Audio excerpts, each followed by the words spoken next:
Հաջորդ ելույթի համար Գառնիկ Դանելյան, համեցեք պարոն Դանելյան։ Դահլիճում լռություն։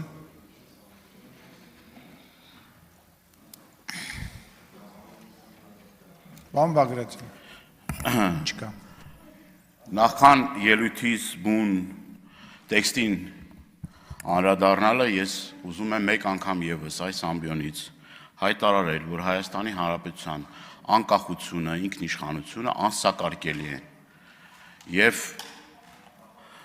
պետք չէ ամեն անգամ այս ամբիոնը օգտագործել երեսպաշտության մաստեր կլաս անցկացնել եւ մեզ մեղադրել ինչ որ պետականության դեմ գործելու կամ անկախության արժեքը չգնահատելու մեր ընկերների արյան եւ հերոսական անցած ուղու արդյունքում ստեղծվել եւ առաջին հանրապետությունը եւ 90-ական թվականներից մինչեւ քարորիա պատերազմ, եթե մի քիչ ձեզ նեղություն տակ եւ նայեք, դուք կտեսնեք անկախությունը ով ավելին գնահատում եւ այդ անկախության համար մեր ընկերները իրենց կյանքի գնով որևէ մի բան չեն խնայել։ Հերիք է այս ամբիոնը օգտագործեք մարդկանց մանիպուլյացիայի ենթարկելու, այս ամբիոնը, նաեւ այս դահլիճում նստած մարդիկ կան, որոնք նույն հերոսական ճանապարհն են անցել, իրենց ընտանիքի անդամները, իրենց հայրերը, որդիները,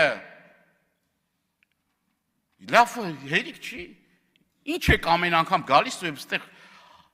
ավել պակաս բաներ խոսում։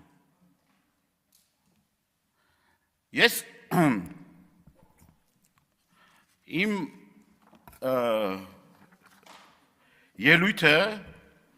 վերաբերվում է առհասարակ այս վերջին օրերին այս ահավոր սպանությունները, որ տեղի են ունեցել Հայաստանի Հանրապետությունում։ Վերջին մեկ շաբաթվա ընթացքում 4 սպանության դեպք։ Եվ փոխանակ իշխող ուժը զբաղվի նրանով, որ ոչ թե, չգիտեմ, մանր ուչաստկովի կամ չգիտեմ վարչության պետաշխատանքից ազատելով, այլ ի վերջո այդ խնդիրները վերհանելու, անկառավարելի այս քաոտիկ իրավիճակը կարգավորելու, ես ապշած եմ ուղղակի։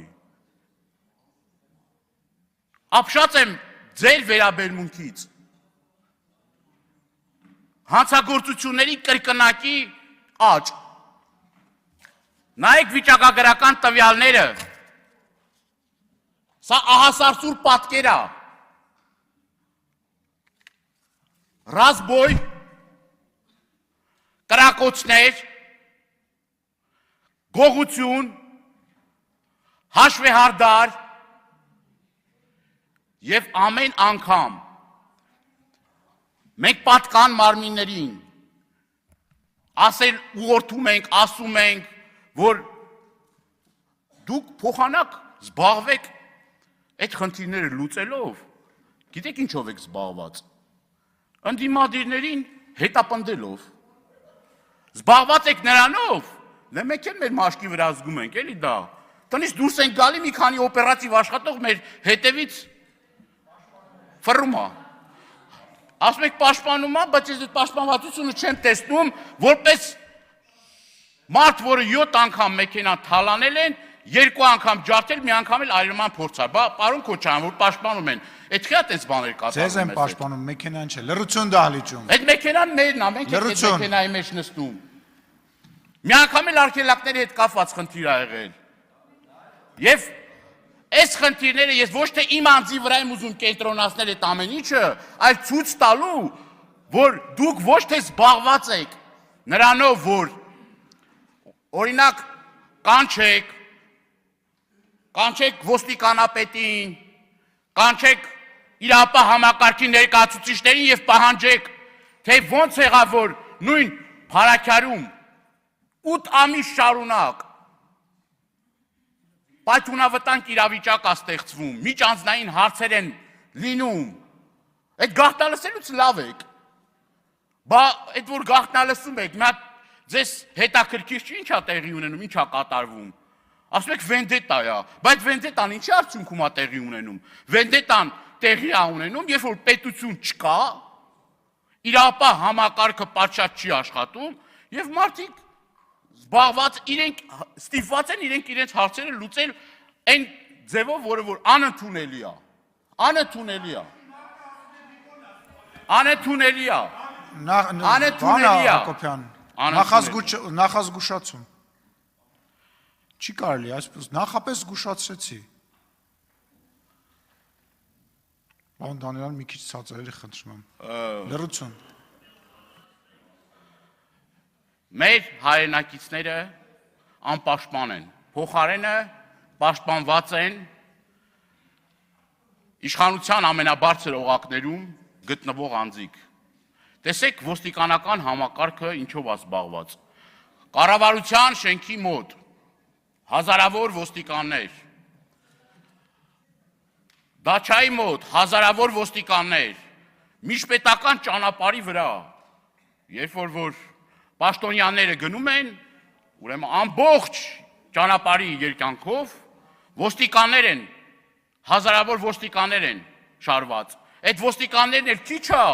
մի հատ էլ փրկարար ծառայությունից են մարդ բերում է, կենդանի պատ են ստեղծել։ Եվ այս կրիմինագեն իրավիճակը, որ Հայաստանում կա, կրկնում եմ, մեր քաղաքացին իրեն անպաշտպան ազգում։ Սիրելի հայրենակիցներ, ես ձեզնից ստանում եմ հարյուրավոր նամակներ նրա մասին, որ դուք չեք վստահում իրավապահ համակարգին, եւ այս վիճակագրական տվյալները, որ կա, ամենաչնչին պատկերն է դրա, որովհետեւ ձեզ չեն վստահում։ Մարդիկ չեն վստահում, որ հաղորդում տան հանցագործության մասին, որովհետեւ գիտեն, որ 10 անգամ տվել են, եթե հարցը չի լուծվել, 11-րդ անգամ ինչի պիտի լուծվի այդ հարցը, կամ ինչ ակնկալիք ունենան, որ այդ հարցը պիտի լուծվի։ Նույնը նաև վերջերս նաև տեղեկություններ ստացանք էկոպարեկային ծառայության կողմից, ուրեմն որ այսպես գովելի էկոպարեկային ծառայության կողմից զբաղված են թմրանյութերի, չգիտեմ, շրջանառությամբ, ինչ որ Սյունիքում մի խայտարակ դեպք է տեղի ունեցել։ Խայտարակ դեպք։ Պարոն Պարսիլյան, պարոն Թորոսյան։ Նույնը նաև պարեկային ծառայության աշխատողների կողմից տարբեր, ուրեմն մենք եւ մամուլից եւ նաեւ վիճակագրությունը նայելով տեսնում ենք, որ այդ մարդիկ ուրեմն զբաղված են էլի թմրանյութերի հետ կապված էլի խնդիրներ կար։ Որ նույն պարեկային ծառայության աշխատողը ներգրաված է եղել։ Ներգրաված է եղել։ Եվ խնդրում եմ մի խանգարեք էլի, ես Ճիշտ ասում մի խանգարեք։ Ես ասել եմ, ինչքան խանգարեք, այնքան պարոն Դանիելյանը խոսելու է։ Հեսա 10 րոպե եմ ավելացնելու։ Շատ էլ լավ կանեք։ Սիրելի հայրենակիցներ, ես մեկ անգամ եւս այս ամբիոնը օգտագործելով ձեր նամակներին ի պատասխան ուզում եմ ձեզ հավաստիացնել, որ ընդդիմությունը